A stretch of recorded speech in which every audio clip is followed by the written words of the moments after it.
디모데후서 4장 9절에서 15절 말씀까지 보도록 하겠습니다. 오늘 이 말씀을 가지고 나의 마지막 인간관계는 어떠한가? 나의 마지막 인간관계는 어떠한가? 라는 제목으로 같이 은혜를 나누기를 원합니다. 우리 주변에는 다양한 사람들이 있습니다. 나를 좋아하는 사람들도 있고 나를 이유도 없이 미워하는 사람도 있습니다. 나를 적극적으로 도와주는 사람도 있고 나를 항상 깎아버리고 비난하는 사람도 있습니다. 나를 늘 아끼고 챙겨주는 사람도 있고요. 나를 이용해서 자신이 원하는 것을 늘 챙기는 사람도 있습니다. 우리 주변에는 다양한 사람들이 있는 것이 정상입니다. 노멀입니다. 우리 주변에는 친구도 있고 원수도 있습니다. 우리 주변에는 나를 변호하고 옹호해 주는 사람도 있고 나를 배신하는 사람도 있는 것입니다. 내 주변의 모든 사람들이 다 나를 사랑하고 나를 아껴주기를 원하는 것은 지나친 욕심입니다. 모든 사람이 나를 사랑해 주길 바라는 것은 헛된 꿈입니다. 이런 마음을 가지고 교회 생활하면 힘들죠. 교회에도 다양한 사람들이 있습니다. 모든 사람들이 예수를 믿기 때문에 나를 예수님의 사랑으로 사랑할 것이라고 생각하십니까? 아닙니다. 인간의 본성은 그리 기지 않습니다.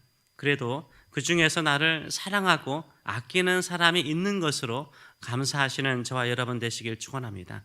단 한 사람만이라도 나를 사랑해주고 격려해주는 사람이 있다면 그것은 감사할 제목인 것입니다. 모든 사람들이 나를 다 사랑해주지 않기 때문에 절망하지 마세요. 그건 지나친 욕심인 것입니다. 사도 바울은 하나님의 나라와 복음을 위해서 한평생 달리는 인생이었습니다. 달리는 인생이었어요. 그렇다면 사도 바울 주변에는 사도 바울을 위해서 목숨 걸고 돕는 사람만 있었을까요? 끝까지 사도 바울과 함께 달리는 사람만이 있었을까요? 아니라는 것을 오늘 본문을 통해서 알 수가 있습니다. 사도 바울이 로마 감옥에 갇혔을 때 교회가 네로 황제, 이 당시 로마 네로 황제의 박해를 받고 있을 때 사도 바울 곁에 있는 사람은 단 한 사람이었다라고 사도 바울이 말하고 있습니다. 사도 바울 곁에 있었던 단 한 사람은 바로 누가였습니다. 13절 상반절을 보게 되면 누가만 나와 함께 있느니라. 누가만 나와 함께 있느니라. 이 누가만 함께 있었습니다. 그래서 로마 형제의 순례를 가게 되면 누가의 집을 방문하게 되죠. 누가는 의사였고 한평생 사도 바울과 함께 하였습니다. 그래서 로마 감옥에 갇혀 있는 사도 바울 곁을 지키고 있는 사람은 단 한 사람뿐이었습니다. 이때 또 사도 바울을 버리고 떠난 사람들도 있었습니다. 그 중에 대표적인 사람이 데마였다라고 말을 하고 있습니다. 10절을 보게 되면 데마는 이 세상을 사랑하여 나를 버리고 데살로니가로 갔고, 데마는 이 세상을 사랑하여 나를 버리고 사도 바울을 버리고 데살로니가로 갔다라고 말을 하고 있습니다. 데마는 사도 바울이 로마 감옥에 갇힐 때까지 따랐던 사람이었던 것으로 보여요.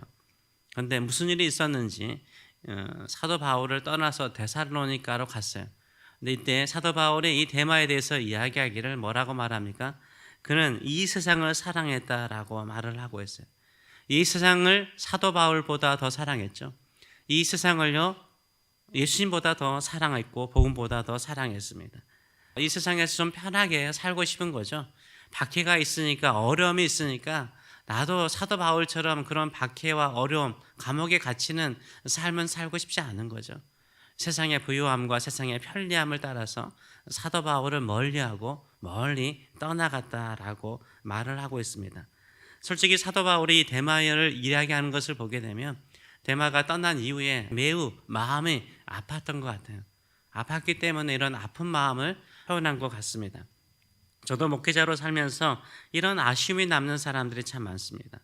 좀 더 함께 있고 함께 동역하기를 원하는 사람인데 부담이 된다고, 이렇게 힘들게 교회를 섬길 수 없다라고 떠나는 사람들을 볼 때 안타까움이 있어요. 그분들과 함께 사역하면 더 좋을 텐데 라는 생각을 하는데 그렇게 떠날 때마다 좀 아픈 마음이 있더라고요. 아마 사도 바울이 이런 심령이었던 것 같습니다. 그러면서 또한 사도 바울이 자신의 주변에 있는 사람들을 사역지로 보냈어요. 교회로 보냈습니다. 복음 전파하는 일에 보낸 사람들이 있습니다. 이들은 스스로 사도 바울을 떠난 것이 아니라 사도 바울이 보냈어요. 교회를 세우기 위해서 보냈습니다. 10절 하반절을 보게 되면 그레스게는 갈라디아로, 디도는 달마디아로 갔다. 이것은 보낸 것입니다. 교회를 위해서, 복음 전파를 위해서 보낸 것이고 12절은 두기고는 에베소로 보내었다라고 말을 하고 있어요. 그레스계 디도 두기고는 사도 바울이 교회를 위해서 복음을 위해서 떠나 보낸 사람들이었습니다. 사도 바울 자신은 로마 감옥에 갇혀 있음에도 불구하고 복음을 전파하는 일은 묶일 수가 없잖아요. 복음 전하는 일은 중단될 수가 없잖아요. 계속 사도 바울 주변에 둘 수가 없잖아요. 그래서 사역지로 떠나 보냈다라고 말하고 있습니다. 하나님의 나라의 큰 사역을 위해서 떠내보낸 사람도 필요한 것입니다. 사도 바울은 마지막에 얼굴과 얼굴을 맞대고 보고 싶은 사람들이 있었어요. 첫째는 누구일까요? 디모데죠. 영적인 아들 디모데. 이 영적인 아들 디모데를 보고 싶어 했어요. 또 한 사람은 마가복음을 쓴 마가. 이집트에 콥트 교회가 있습니다. 에집트의 교회를 세운 사람이 누구냐면 마가예요. 마가가 대단한 사람입니다. 구절을 보게 되면 디모데에게 이렇게 말하죠. 너는 어서 속히 내게로 오라. 너 빨리 보고 싶다. 빨리 와라. 이렇게 말하고 있는 거예요. 지금 소아시아 에베소에 있는데 노마까지 좀 빨리 와라. 너 보고 싶다. 이렇게 말을 하고 있고 11절 하반절을 보게 되면 네가 올 때에 마가를 데리고 오라. 너 올 때 혼자 오지 말고 마가를 데려와라. 그가 나의 일에 유익하니라. 복음 사역에 또 사도 바울의 지금 처한 환경에 마가가 유익하다는 거예요. 마가 좀 데려와라. 이렇게 말을 하고 있습니다. 마가는 여러분도 알다시피 사도 바울이 바나바와 함께 1차 선교 여행을 다녔습니다. 그런데 마가가 약간 잘 사는 아들이에요. 그래서 금수저예요. 그래서 이 힘들고 어려운 것을 감당하지 못하고 떠나죠. 선교 여행을 중간에 떠나버려요. 이로 인해서 다시 바울과 바나바가 2차 선교 여행을 갈 때 마가를 데리고 가느냐 데리고 가지 않느냐 이것으로 두 사람이요 대판 싸워요. 서로 감정이 상할 정도로 싸워버립니다. 사도 바울은 마가는 안 된다는 거예요. 데려갈 수 없다는 거예요. 바나바는 한 번 더 기회를 주자. 데리고 가자. 그래서 서로 헤어지는 이 원인을 제공한 사람이 마가였어요. 근데 마가는요 그럼에도 불구하고 그런 열심히 사역을 했어요. 나중에는 사도 바울이 마가의 그런 복음을 향한 열정을 인정하죠. 서로 친하고 마지막 순간에 한번 얼굴 보고 싶은 거예요. 얼굴 보고 싶고 같이 내 일에 유익하기 때문에 마지막을 같이 불태보고 싶은 사람이 바로 마가였다라는 것을 우리가 알 수 있어요. 교회를 봉사하다 보면 서로 마음에 맞지 않는 사람들이 있어요. 힘들고 갈등이 생길 수 있죠. 끝까지 복음을 위해서 살다 보면 그들의 재능과 은사와 기질을 통해서 하나님께서 사용하신 것을 알게 될 줄 믿습니다. 그러면서 더 협력하는 관계가 될 줄 믿습니다. 이런 마음을 가지고 나가시는 저와 여러분 되시길 축원합니다. 사도 바울이 마지막에 자신에게 가장 큰 해를 준 한 사람을 언급하고 있습니다. 원수 같은 사람이죠. 알렉산더 대왕을 말하는 것이 아닙니다. 알렉산더라는 사람인데 구리 세공업자라고 말을 하고 있어요. 대단한 재력가, 돈을 가진 부자였던 것으로 보이고 이 사도 바울이 말하는 모든 것에 대해서 사사건건 반대했던 것을 보게 되면 뛰어난 언변가였던 것으로 보입니다. 14절과 15절의 말씀을 보게 되면 이렇게 말하죠. 구리 세공업자 알렉산더가 내게 해를 많이 입혔으며 사도 바울에게 너무나 많은 해를 미쳤다라고 말하고 있어요. 주께서 그 행한 대로 그에게 갚으시느니 너도 그를 주의하라. 그가 우리 말을 심히 대적했다라고 말을 하고 있습니다. 사도 바울의 가르침과 복음에 대해서 정면으로 반박하고 공격한 사람이 알렉산더였습니다. 사도 바울의 가르침에 대해서 사사건건 반박하고 강하게 사도 바울을 괴롭혔던 사람 중에 한 사람이 바로 알렉산더라고 말을 하고 있습니다. 이 알렉산더에 대해서 사도 바울이 뭐라고 말합니까? 하나님께서 그가 행한 대로 갚으신다라고 말을 하고 있어요. 섭섭한 마음은 마음속에 있지만 하나님께서 알렉산더를 심판하실 것이라고 맡기는 것을 볼 수 있습니다. 우리도 우리를 괴롭히는 사람들 내가 직접 그들을 심판하기보다는 우리 주님께 맡기시는 저와 여러분 되시길 축원합니다. 그러나 디모데에게는 알렉산더를 주의하라, 경계하라, 조심하라 라고 말을 하고 있습니다. 그러면서 사도 바울은 디모데에게 로마 감옥으로 올 때에 인간적인 두 가지 부탁을 하고 있습니다. 두 가지를 가져오래요. 하나는 무엇입니까? 겉옷을 가져오래요. 남의 겉옷이 아니라 사도 바울이 즐겨 입었던 겉옷을 가져오라 그러고 하나는 가죽 책을 가져오라라고 말을 하고 있습니다. 13절의 말씀을 보게 되면 네가 올 때에 내가 드로아 가보의 집에 둔 사도 바울의 드로아 가보의 집에 둔 사도 바울의 겉옷을 가지고 오고 또 책은 특별히 가죽 종이에 쓴 것을 가져와라. 이렇게 말을 하고 있어요. 겉옷을 가져오라는 말은 뭐죠? 춥다는 거죠. 로마 감옥이 추운 거예요.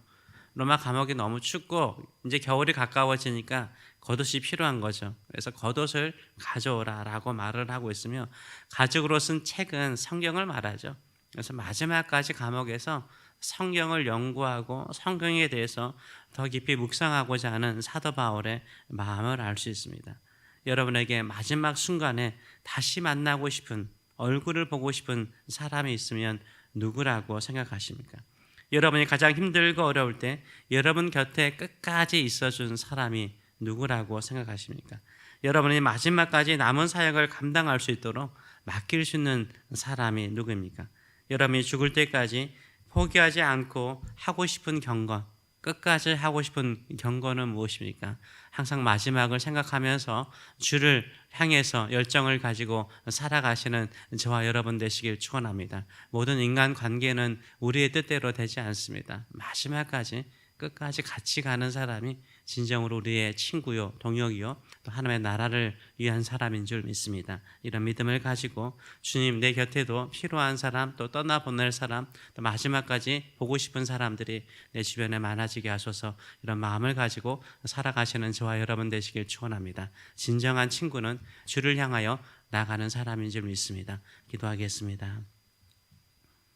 살아계신 하나님 아버지의 은혜를 감사드립니다. 오늘도 우리는 주의 말씀 앞에 씁니다. 그리고 그 말씀 속에서 깨닫기를 원합니다. 사도 바울도 일생을 주의 복음을 위해서 살았습니다. 그럼에도 불구하고 마지막 순간에는 로마 감옥이었고 마지막 순간에는 누가만 남았습니다. 그러나 그의 인생에 후회가 없었습니다. 자신의 인생의 모든 것을 불태웠기 때문입니다.